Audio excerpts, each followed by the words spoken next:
They said I was breaking the rules just by living on my own property. 3 black SUVs rolled up my driveway before dawn, and men in suits started taking notes and measuring my fence like I'd committed some grand crime. I'd always thought my land was mine to enjoy, carefully fenced and planned to avoid any HOA headaches, but suddenly I was the villain in everyone's eyes. Pipes, gates, and even my garden layout became evidence against me. My neighbors whispered behind curtains, some smiling like they were waiting for my downfall. And then came the notice: triple rent for violating community standards. Would I let them get away with it, or fight back in a way they'd never forget? I had always loved the quiet rhythm of our little neighborhood. Every morning I'd step out onto the dewy lawn, the sun spilling gold across the manicured streets, and hear the faint hum of distant sprinklers. My house wasn't flashy, just a modest brick home with a hand-planted garden that my partner and I had nurtured over the years. It was our sanctuary, the one place where schedules, deadlines, and the chaos of the outside world faded into the background. Kids on bicycles would wave as they passed. Neighbors exchanged friendly nods during evening walks, and life felt predictable, safe even. Our street was part of an HOA community, a fact I had barely considered. The board members kept things in order, or at least that's what everyone claimed. Rules existed on paper, tucked away in thick binders, largely ignored, unless someone had time to nitpick over paint colors or mailbox flags. I had always been careful. Our fence was perfectly aligned, our landscaping meticulously trimmed, but I never imagined perfection would suddenly become a target. It started subtly, almost innocuously.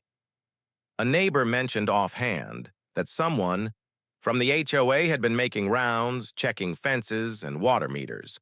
I shrugged it off, assuming it was routine maintenance. But something in their tone hinted at annoyance, a barely concealed smirk that suggested there was more beneath the surface. My property, designed to be independent and self-sufficient, became a point of curiosity. The well I'd installed for irrigation, the clever routing of pipes that bypassed shared infrastructure, even the small garden shed I'd built. It all began to feel like evidence in someone else's eyes.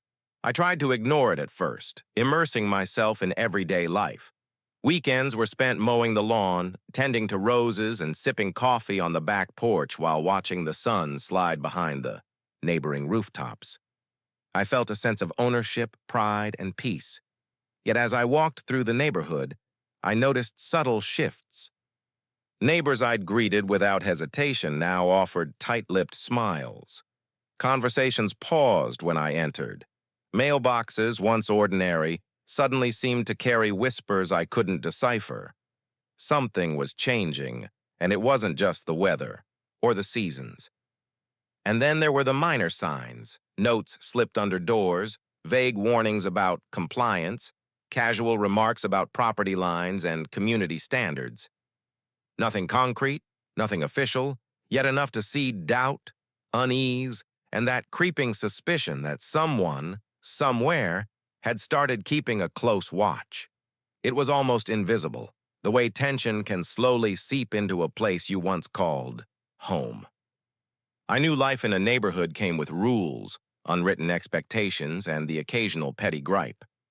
But this felt different. There was an edge, a sharpened focus on me, my property, my choices. Every careful measure I'd taken to coexist quietly seemed to have attracted attention. What had begun as ordinary suburban tranquility was quietly tilting toward conflict, a storm that was invisible yet undeniable. And I had no idea just how quickly it would hit. It started with small notices, barely noticeable at first. A yellow envelope slid under my door. Violation of community standards. I blinked at the words, thinking it was a prank.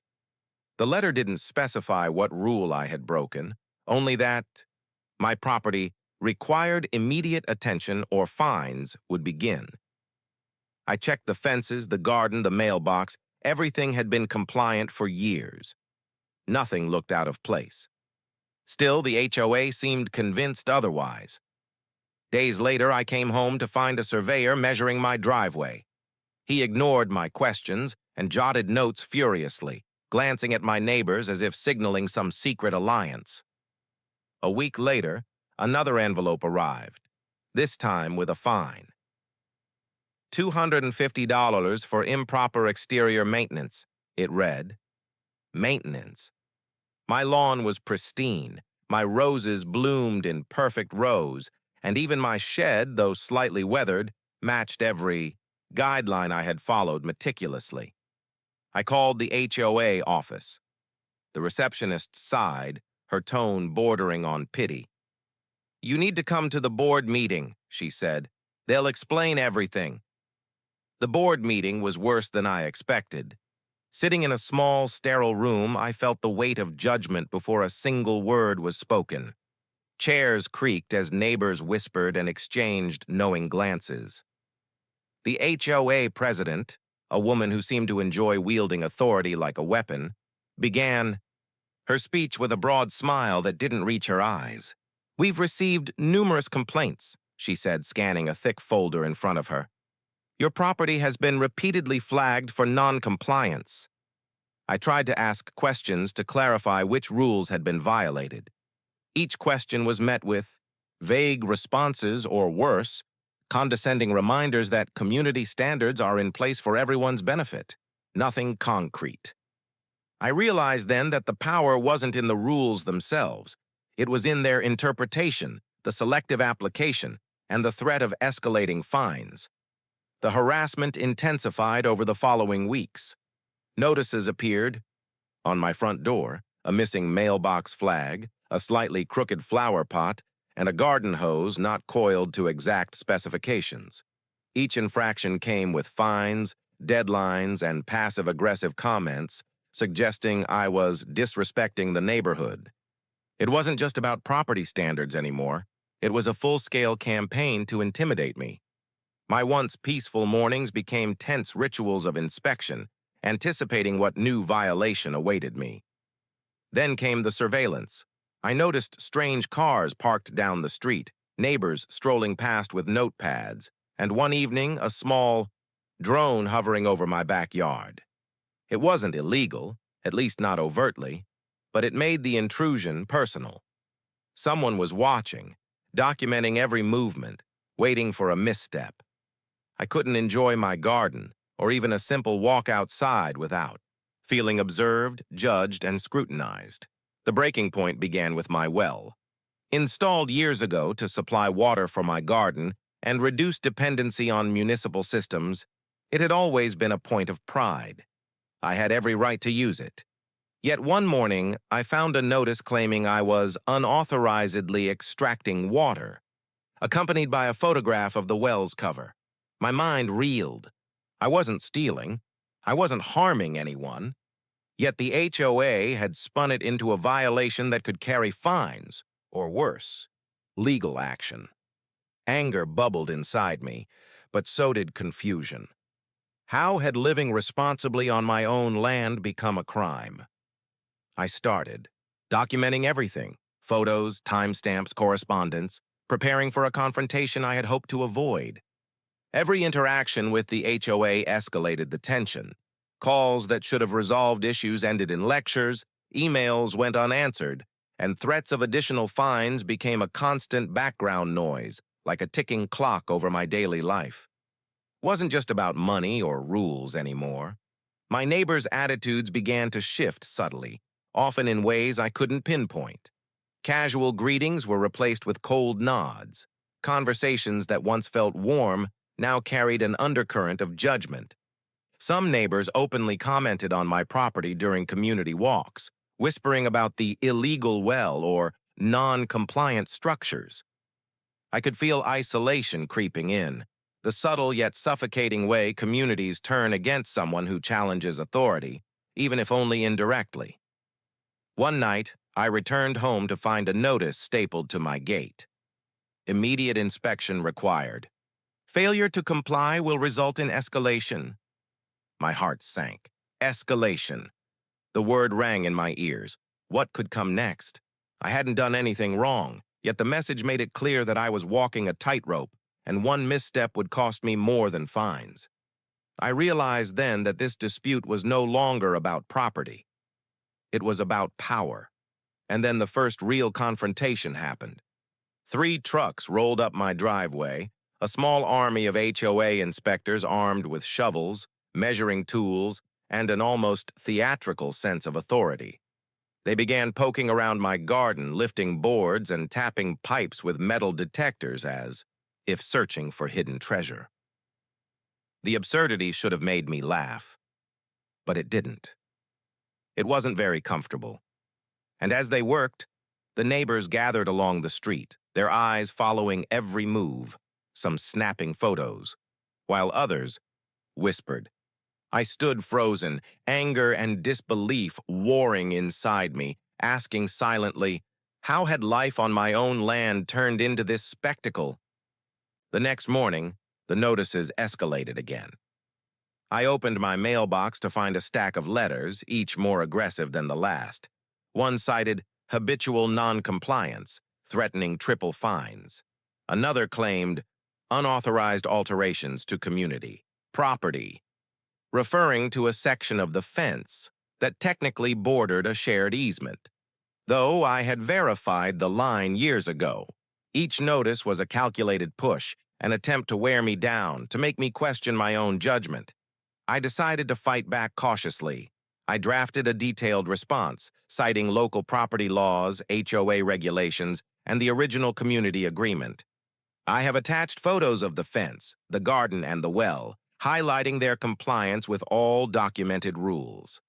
I submitted the package and waited, expecting either dismissal or at least a pause. Instead, the retaliation intensified.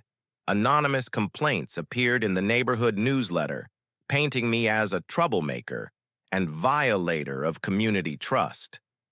I started receiving passive-aggressive notes slipped under my door. We know what you're doing. Or, perhaps you forgot the rules again. My once friendly neighbors now avoided eye contact, walking past with forced smiles or rolling their eyes behind their hands.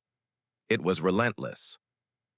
One particularly tense afternoon I caught sight of the HOA president in my backyard while I was inspecting my well. She didn't knock, didn't announce herself.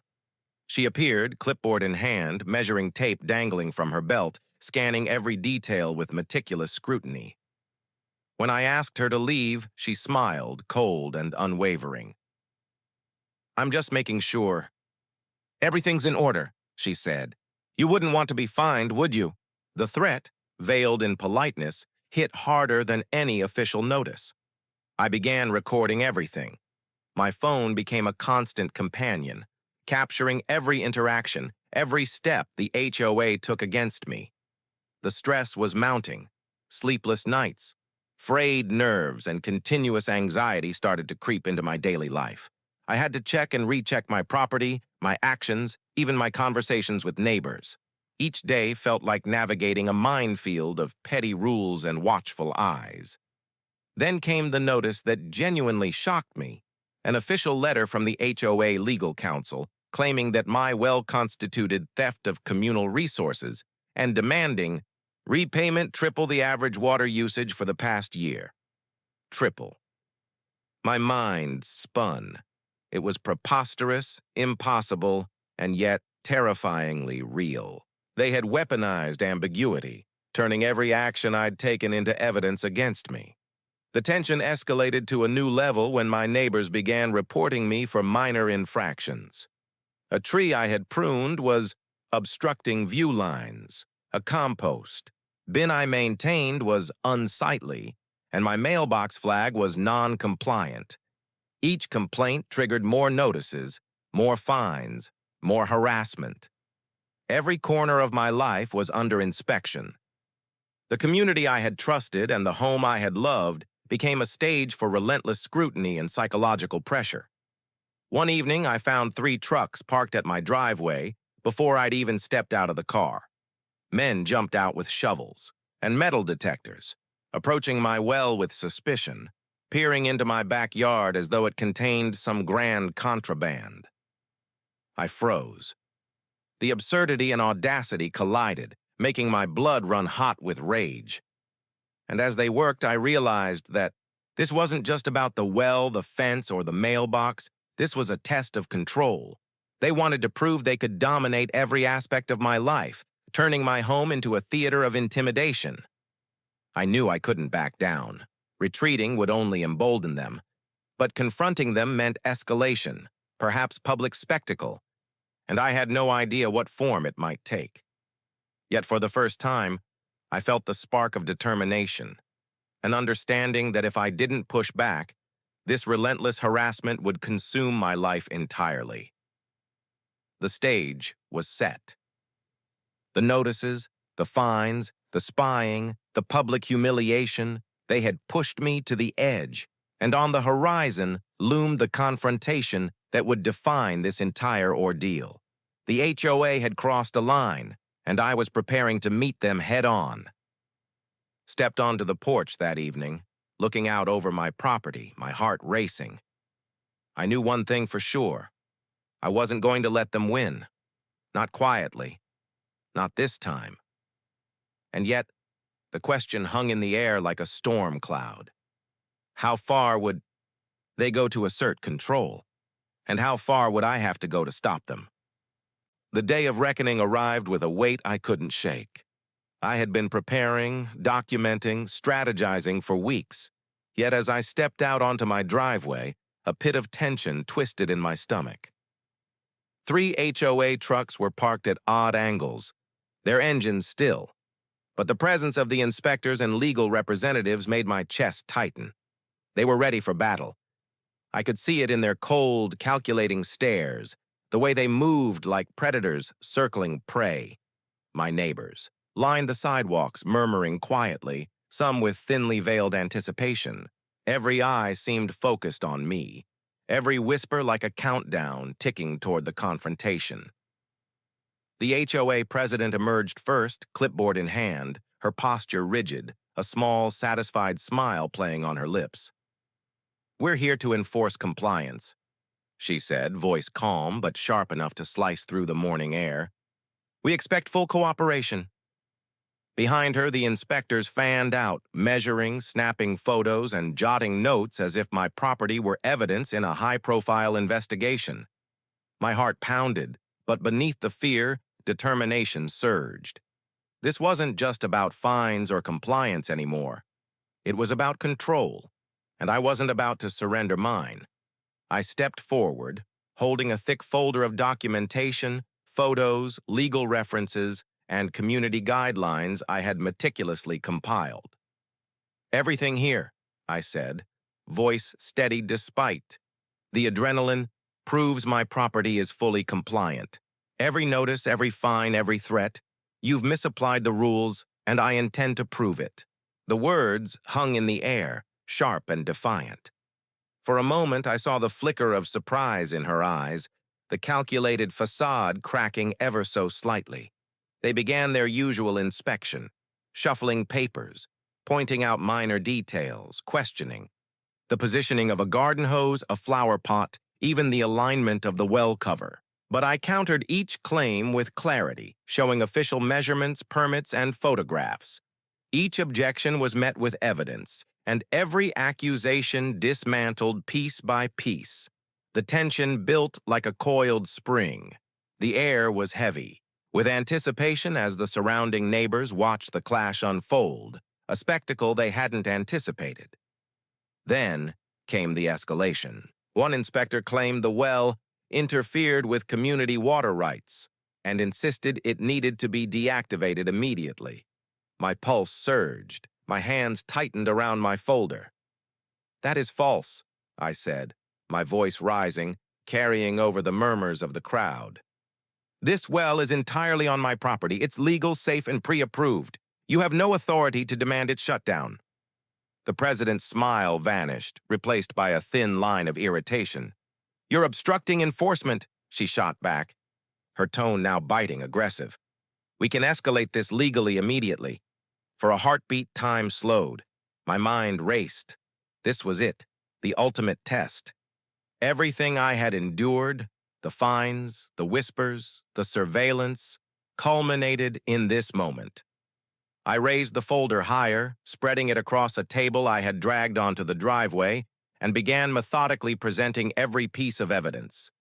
Every permit, every regulation, every documented communication, undeniable proof that I had acted in full compliance, while the HOA had repeatedly misrepresented the rules and harassed me. The inspectors muttered among themselves, flipping through papers, some casting uneasy glances at their leader. Tension escalated further when I introduced sworn statements from neighbors who had witnessed the condition of my property over the years, confirming compliance and denouncing any claims of theft, interference, or violations. The crowd along the street shifted. Whispers turned to murmurs of surprise and disbelief. I could feel the tide turning. The meticulous army of HOA enforcers was suddenly on the defensive, scrambling to maintain authority as I systematically dismantled every claim. Then, the legal bombshell. I had retained counsel, a quiet but formidable attorney, who arrived unexpectedly, demanding to review the notices and alleged violations. With calm authority, she pointed out procedural errors, conflicts of interest, and misapplications of the bylaws. One by one, she highlighted the HOA's missteps, failure to notify properly, inconsistencies in enforcement, and even potential breaches of local property law. The president's face tightened, eyes darting nervously, realizing that the supposed power they wielded so confidently was crumbling under scrutiny. The climactic confrontation reached its peak when my attorney, standing firmly by my side, declared, "Any further attempts to enforce these penalties without a proper legal basis will result in immediate counteraction, including restitution for harassment, legal fees, and reputational damages." Silence fell across the neighborhood. The inspectors froze mid-measure, pens hovering over notebooks, while the president's composure faltered. Every whisper, every judgmental glance from neighbors now shifted toward disbelief at the HOA's overreach. I took a step closer, voice resolute, addressing the crowd and my antagonists directly. "This is my home, my property, my life. Compliance isn't optional, but neither is fairness. I've lived here responsibly for years. I won't allow intimidation, false accusations, or arbitrary fines to control my life." The words hung in the air like a gauntlet. Thrown, and for the first time, the power dynamic felt reversed. The president's authority, once absolute in the eyes of the neighborhood, now seemed fragile, exposed. Then came the unexpected twist. One of the inspectors accidentally revealed internal communications, messages discussing fines being issued, regardless of compliance, and targeting me personally for being outspoken. The words landed like thunder, exposing intent to intimidate rather than enforce rules. Gasps rippled through the crowd.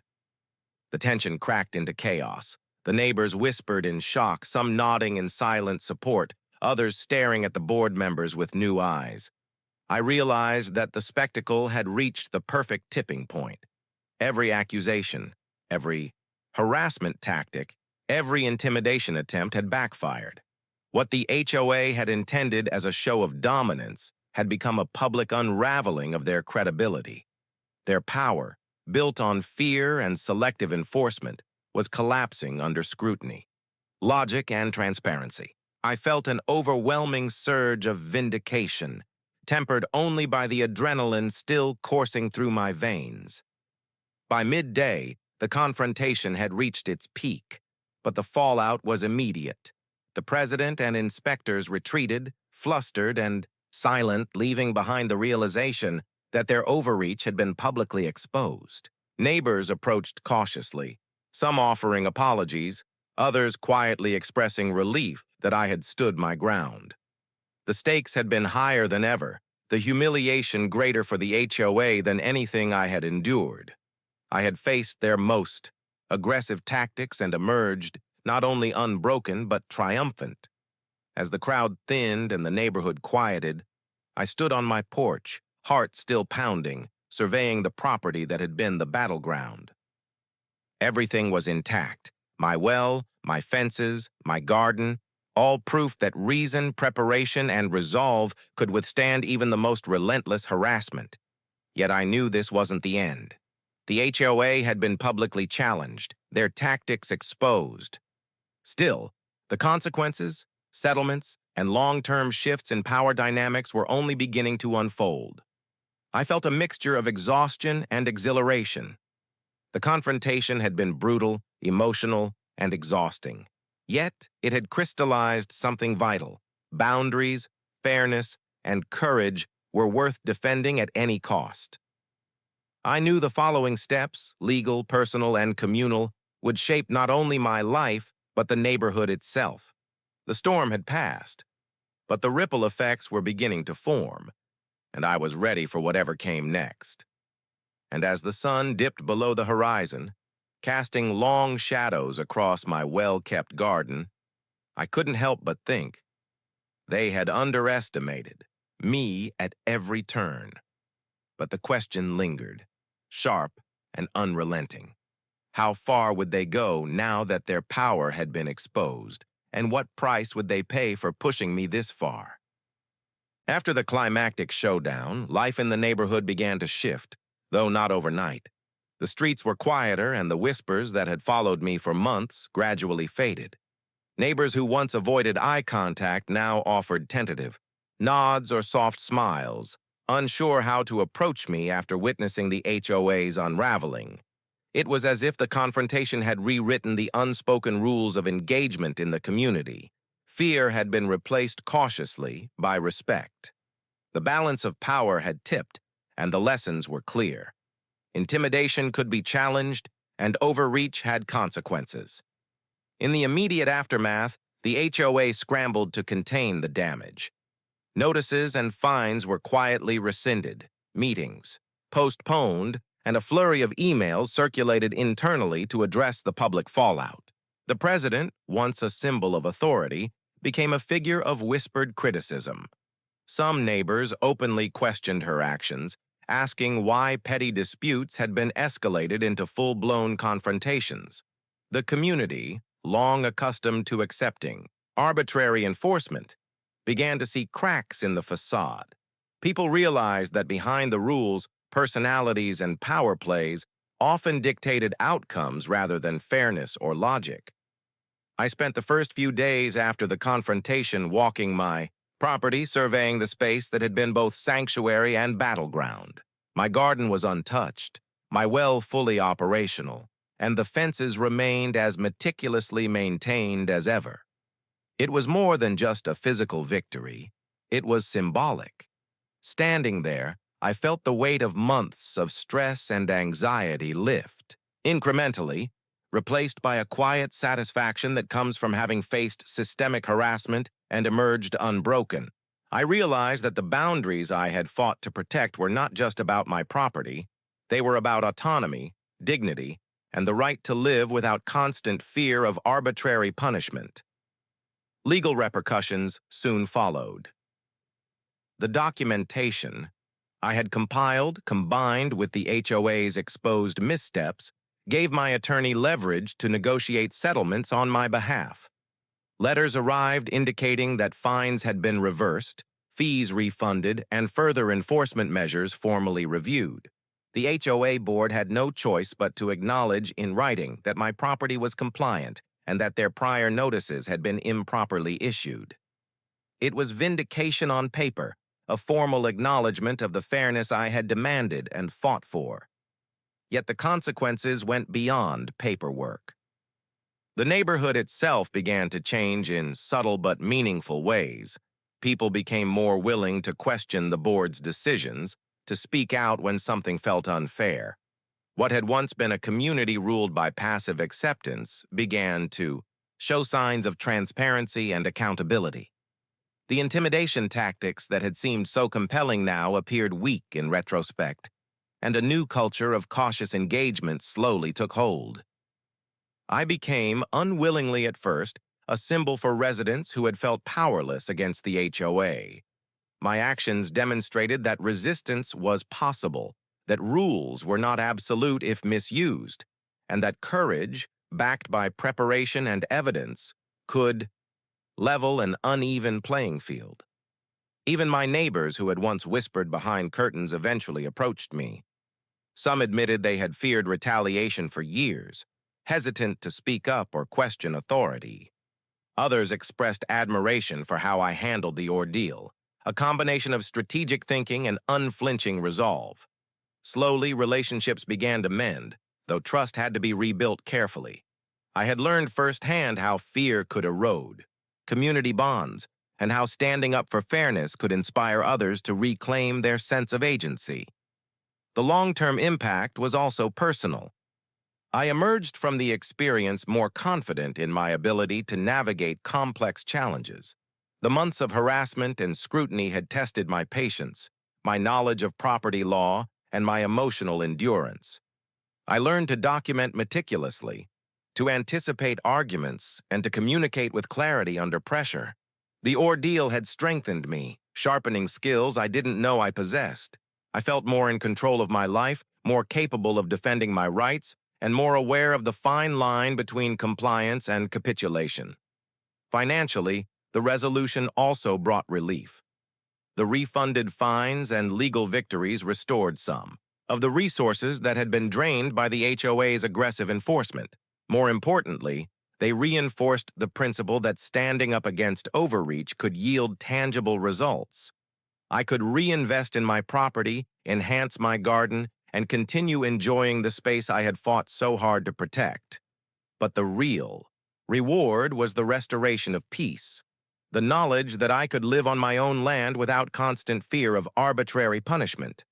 Emotionally, the journey left an indelible mark.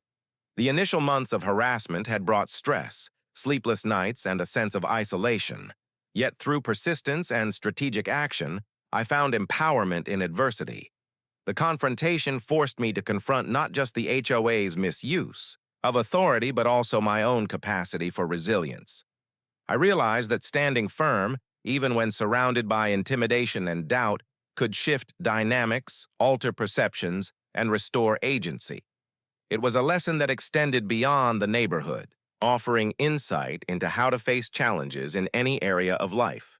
The community also benefited in broader ways. The HOA, now publicly exposed for mismanagement and selective enforcement, was under scrutiny from municipal authorities and other residents. Policies were reviewed, bylaws clarified, and enforcement practices adjusted to prevent similar abuses in the future.